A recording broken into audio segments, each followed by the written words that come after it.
Emmanuel Nwude walked into a tailor shop in Nairobi looking for a suit. He walked out with an idea that would become the third largest banking fraud in history, an idea that would collapse one of Brazil's biggest banks, an idea so audacious, so absurd, that even after it succeeded, people struggled to believe it was real. Between 1995 and 1998, Emmanuel Nwude convinced a Brazilian banker to invest $242 million in an airport that didn't exist, in a country that wasn't building one, for a project that was never approved. And he kept the lie going for 3 years. This is the story of how a Nigerian bank director impersonated a central bank governor, sold a phantom airport, lived like royalty on stolen money, and almost got away with it.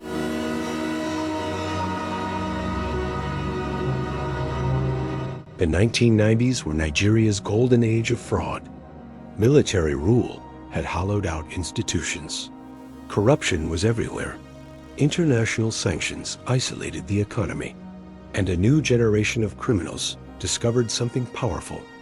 Greed makes people stupid.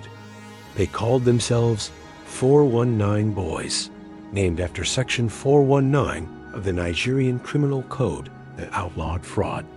Their method was simple. Send faxes and emails to foreigners. Promise them a share of millions trapped in Nigeria. Ask for banking details or upfront fees. Then disappear with the money. Most scams netted thousands, maybe tens of thousands. Emmanuel Nwude had bigger ambitions. He was a director at Union Bank of Nigeria, one of the country's largest financial institutions. He understood banking.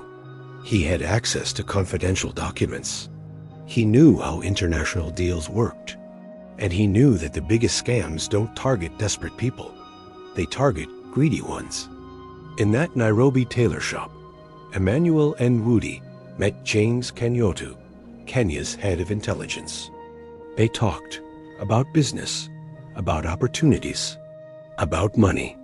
And somewhere in that conversation, Emmanuel mentioned he could bring foreign investment into Nigeria. James was intrigued. What happened next is disputed, but the outcome is documented. Emmanuel returned to Nigeria with connections, with ideas, and with a plan that would require something audacious, impersonating one of the most powerful men in Nigerian finance, Paul Ogwuma, governor of the Central Bank of Nigeria. The target was Nelson Sakaguchi, director of international finance at Banco Narost, a respected Brazilian bank based in Sao Paulo. Sakaguchi was ambitious, hungry for deals, looking for opportunities that would make him indispensable to his bank. In 1995, he received contact from someone claiming to be Paul Ogwuma, the central bank governor. Nigeria, the letter explained, was building a new international airport in Abuja, the country's new capital city. It would be a symbol of modern Nigeria, a gateway to Africa, a major infrastructure project. But Nigeria needed investors. The government was seeking a foreign financial institution to provide initial funding of $242 million. In return, the investor would receive a 10% commission, over $24 million, once construction was complete. It was a government-to-government deal, confidential, high-level, profitable, but it had to move quickly. Sakaguchi was interested. What made the scam believable was the detail. Emmanuel Nwude didn't just send a letter. He created an entire infrastructure of deception. His accomplice, Christian Ikechukwu Anajemba, posed as Rashid Ganwok, the central bank's director of international remittance. Anajemba's wife, Amaka, played Ganwok's wife, completing the illusion of a real teen. Together, they produced official letterhead from the Central Bank of Nigeria, confidential documents about the airport project, convincing because Emmanuel Nwude, as a Union Bank director, had access to real government templates, phone numbers that connected to offices in Nigeria, correspondence that referenced real Nigerian officials, real policies, real economic conditions. Everything looked legitimate. because Emmanuel Nwude made it legitimate. But there was a problem. This wasn't a corporate investment. It was a government project, which meant Banco Narost couldn't officially participate without triggering regulatory scrutiny in Brazil. So Emmanuel Nwude offered a solution: make it a personal investment. Sakaguchi could facilitate the deal himself. The money would flow from Banco Narost's accounts, yes, but quietly, discreetly, as a private arrangement between trusted partners. Once the airport was built and operational, Sakaguchi would receive his commission. The bank would be repaid. Everyone would profit. Sakaguchi agreed. Between 1995 and 1998, he authorized the transfer of $191 million in cash from Banco Narost to accounts controlled by Emmanuel Nwude and his accomplices. The remaining $51 million was recorded as outstanding interest. Total, $242 million. For an airport that would never be built. Emmanuel Nwude and his crew lived like kings. Amaka Anajemba became known as a socialite in Enugu. She built massive estates, threw extravagant parties, mingled with Nigeria's political elite. Emmanuel Nwude himself became one of the wealthiest Igbo businessmen in Nigeria. And in a move of stunning arrogance, he used the stolen funds to purchase shares in Union Bank of Nigeria, the very institution where he worked. He became the bank's largest shareholder, which gave him more credibility, more access, more power. The scam was working so well that Emmanuel Nwude expanded it. He moved money to the Cayman Islands. He created additional shell companies. He prepared for the long term. Because as long as Sakaguchi believed the airport was being built, the money would keep flowing. In 1997, everything changed. Banco Santander, a Spanish banking giant, announced plans to acquire Banco Narost. As part of the acquisition, Santander conducted routine due diligence. They reviewed Narost's books. They examined assets and liabilities. And at a joint board meeting, a Santander official asked a simple question. Why is $242 million, roughly 40% of this bank's total capital, sitting unmonitored in the Cayman Islands? Silence. No one at Banco Narost had an answer, because no one except Sakaguchi knew about the deal. Investigators were brought in. Auditors traced the transactions. The trail led to accounts in the Cayman Islands, then to shell companies in Dubai, then to Nigeria, and finally to Emmanuel Nwude. The unraveling was global. Criminal investigations launched in 5 countries: Brazil, the United Kingdom, Nigeria, Switzerland, and the United States. The scale of the fraud was staggering. Not just the amount, but the method, the sophistication, the audacity. Banco Narost was in crisis. To salvage the sale to Santander, the Simonson and Cochrane families, who owned Banco Narost, paid the $242 million out of their own pockets. But it was too late. The scandal destroyed confidence in the bank. Clients withdrew funds. Regulators circled. In 2001, Banco Narost collapsed.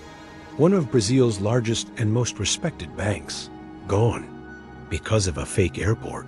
Back in Nigeria, Emmanuel Nwude continued living lavishly, even as investigators closed in, even as international arrest warrants were issued, even as evidence piled up.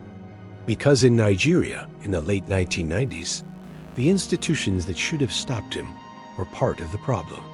Corruption was systemic. Law enforcement was compromised. The judicial system moved slowly, when it moved at all. Emmanuel Nwude believed he was untouchable. He was almost right. In 1999, everything shifted. Olusegun Obasanjo was elected president, ending 15 years of corrupt military rule. Obasanjo had a mission: restore Nigeria's international reputation, combat the fraud rings that had made Nigerian scammer a global punchline. In 2002, at Obasanjo's request, the Nigerian parliament created the Economic and Financial Crimes Commission, the EFCC. Its first chairman was Nuhu Ribadu, a man with a reputation for integrity and fearlessness. And the EFCC's first major target was Emmanuel Nwude. In February 2004, Nwude and his accomplices were arrested. They were charged in the Abuja High Court with 86 counts of fraudulently seeking advance fees and 15 counts of bribery. The trial became a spectacle. At one point, there was a bomb scare. The courthouse was evacuated. Proceedings were delayed. In 2005, Emmanuel tried to bribe EFCC chairman Nuhu Ribadu with $75,000 in cash to make the case disappear. Instead, it added more charges. Nelson Sakaguchi, the Brazilian banker who had facilitated the fraud, was brought to Nigeria to testify. He described the deception, the fake documents, the promises, the slow realization that he had been conned. Facing overwhelming evidence and damning testimony, Emmanuel and his accomplice, Okoli, changed their pleas. Guilty, they hoped for leniency. They didn't get it. Emmanuel was sentenced to 5 consecutive 5-year terms, 25 years in prison. All of his assets were confiscated to be returned to the victims. A $10 million fine was imposed, payable to the Nigerian federal government. It was the EFCC's first major conviction, a signal that Nigeria was serious about fighting financial crime. Justice had been served, or so it seemed. In 2006, Emmanuel Nwude was released from prison. After serving less than 2 years of his 25-year sentence, the official explanation was vague. Early release, good behavior, overcrowding. But in Nigeria, where corruption runs deep, many suspected something else. Money changed hands. Connections were leveraged. The system was gamed. Again. And Emmanuel Nwude wasn't done. He filed a lawsuit to recover his seized assets. His argument: some of the assets had been acquired before the crime was committed. Therefore, they shouldn't have been confiscated. Incredibly, the courts agreed. Emmanuel recovered $52 million worth of assets from the Nigerian government, the same government he had embarrassed on the world stage. But the story doesn't end there. In 2021, Emmanuel Nwude appeared in court again, this time accused of forging documents related to property he had been ordered to forfeit to his victims. Even after conviction, even after release, even after recovering millions, he was still trying to keep what he had stolen.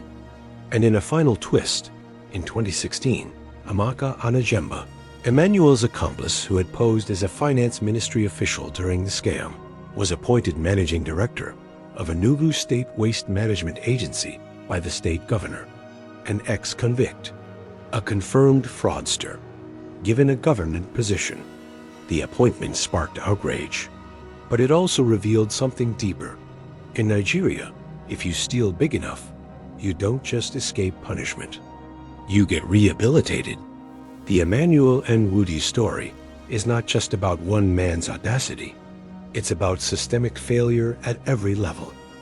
A Brazilian banker so greedy, he ignored every red flag. A bank so poorly managed that $242 million disappeared without oversight. A Nigerian system so corrupt that a convicted fraudster served 2 years for a 25-year sentence and recovered millions of his stolen assets. And a global financial system so interconnected that a scam originating in one country can collapse a bank in another. Today, Emmanuel Nwude lives freely in Nigeria. A wealthy man, a connected man, a man who sold an airport that didn't exist and walked away richer for it. Nelson Sakaguchi, the banker who believed him, was arrested at JFK Airport and extradited to Switzerland to face charges. Banco Norost no longer exists. The Simonson and Cochran families lost $242 million trying to save it. And somewhere in Nigeria, there is still no international airport built with Brazilian money, because there never was. The lessons are brutal. Greed blinds. Institutions fail. Justice is negotiable.